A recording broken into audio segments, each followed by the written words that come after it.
Imagine this. It's winter. You wake up and the power is gone. No lights, no heating, no hot water. You check the faucet. Nothing. The phone network is unstable. The elevators are dead. And outside, the temperature is dropping fast. Now here's the real question. How long would you survive in your own apartment if the city stopped working? Most people think utilities are separate systems. Electricity, water, heating, gas. They're not. They're one fragile chain.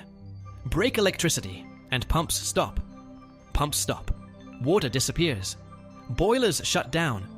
Heat vanishes. And suddenly, your apartment isn't a home anymore. It's a cold concrete box. Today, we're not talking about politics or disasters. We're talking about physics, heat, and survival. Because when infrastructure collapses, the goal isn't comfort. The goal is simple. Stay alive until spring. Step 1. Stop waiting for help. The first mistake people make during a crisis is waiting. Waiting for repairs. Waiting for power to return. Waiting for someone to fix everything. But hope is not a survival strategy.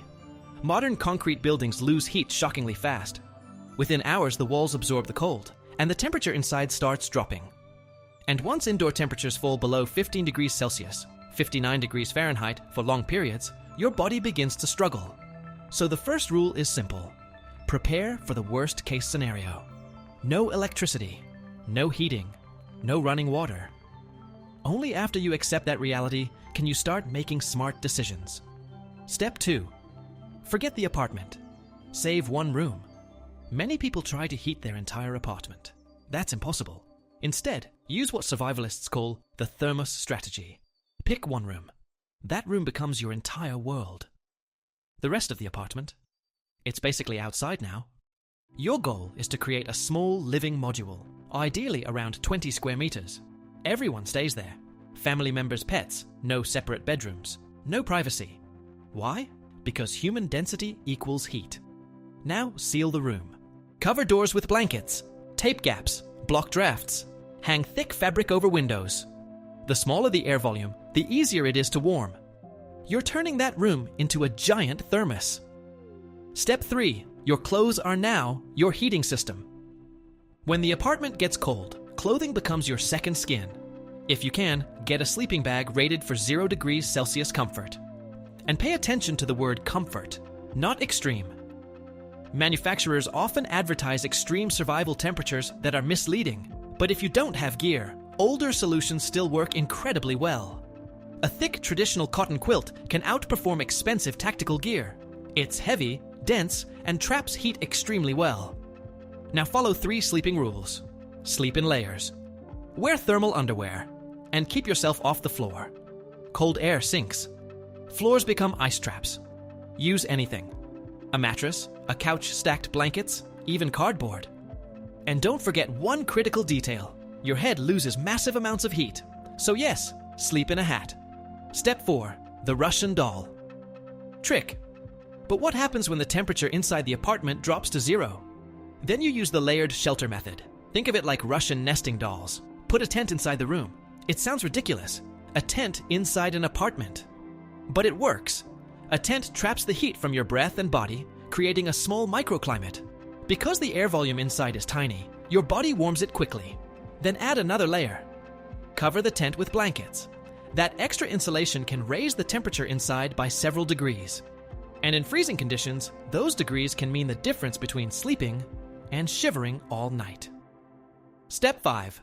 Water becomes dangerous. Here's something many people don't realize. In extreme cold, water becomes the enemy. The formula is simple. Cold plus humidity equals mold, illness, and pneumonia. Taking a full shower in a room that's 5 degrees Celsius, 41 degrees Fahrenheit, is extremely risky. Your body may never warm up again. Instead, clean yourself in sections. Use wet wipes or small amounts of water. And there's another rule people ignore. Never dry wet clothes inside your warm room. Moisture destroys insulation. A wet sweater doesn't warm you. It steals heat from your body. Step 6. Water disappears fast. When electricity goes out, water systems fail quickly. Why? Because pumps need power. No power, no pressure, no water. So the moment electricity disappears, act immediately. Fill everything. Bathtubs, bottles, buckets, pots, containers. But water does something else too. It stores heat. Place bottles or containers of water around your living room. They absorb warmth and release it slowly. Think of them as thermal batteries. Step 7. Creating heat. Now let's talk about the most important question.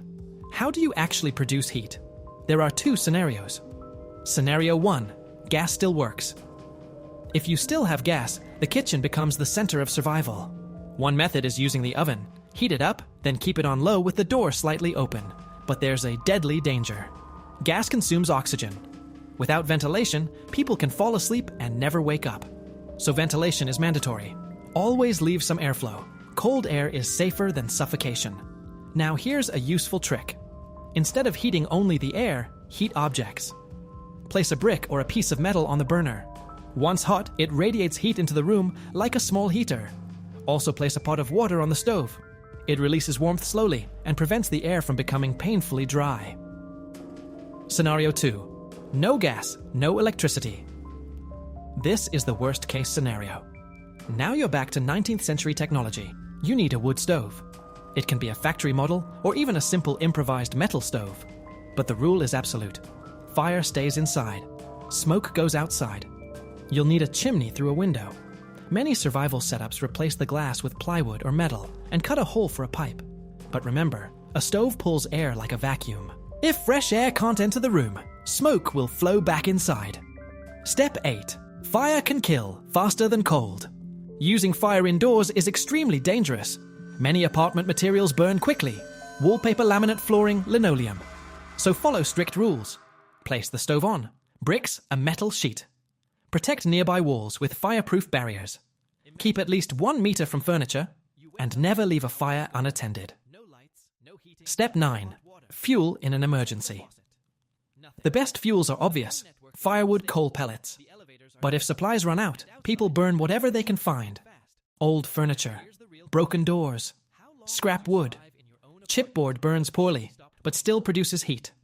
Plastic should be the absolute last resort. It produces toxic smoke and can clog your chimney with soot. That can cause deadly carbon monoxide buildup. Step 10. The invisible killer. Carbon monoxide is one of the biggest killers in cold emergencies. You can't smell it. You can't see it. And if a room is sealed too tightly, it silently replaces oxygen. The symptoms are subtle. Headache, dizziness, extreme sleepiness. If you feel them, ventilate immediately. Remember, fresh cold air is better than poisoned warm air. Step 11. Humans are heaters. Here's an interesting fact. A resting human body produces around 100 watts of heat. Put 4 people in a small insulated room, and you suddenly have a 400-watt heater. That's enough to keep a small space livable. During survival situations, personal space becomes a luxury. Warmth comes from proximity. A lone person freezes. A group survives. Step 12. Health is critical. Cold weakens the immune system. If someone gets sick, the body spends energy fighting illness instead of staying warm. So basic medicine becomes essential. Prepare supplies like fever reducers, antibiotics, with medical advice. If someone in the family relies on medication, keep at least a month of reserves and avoid injuries. Cold slows blood circulation, so even small wounds heal slowly. Step 13. Survival is a team sport. Look around your building. Who lives nearby? Elderly neighbors. People living alone. They are often the first victims of extreme cold. Sometimes they're too proud to ask for help. Combine resources.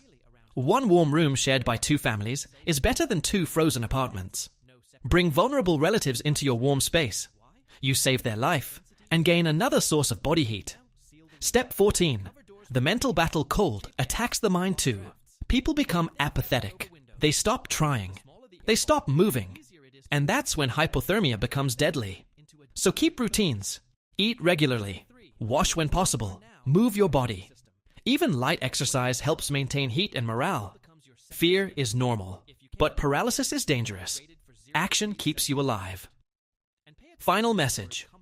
When the power goes out and the city grows silent, it's easy to feel like the world has stopped. But remember something important. No winter lasts forever. The mission is simple. Protect yourself, protect your family, and make it to spring.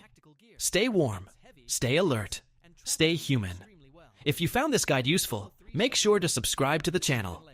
More survival strategies and practical knowledge are coming in the next video.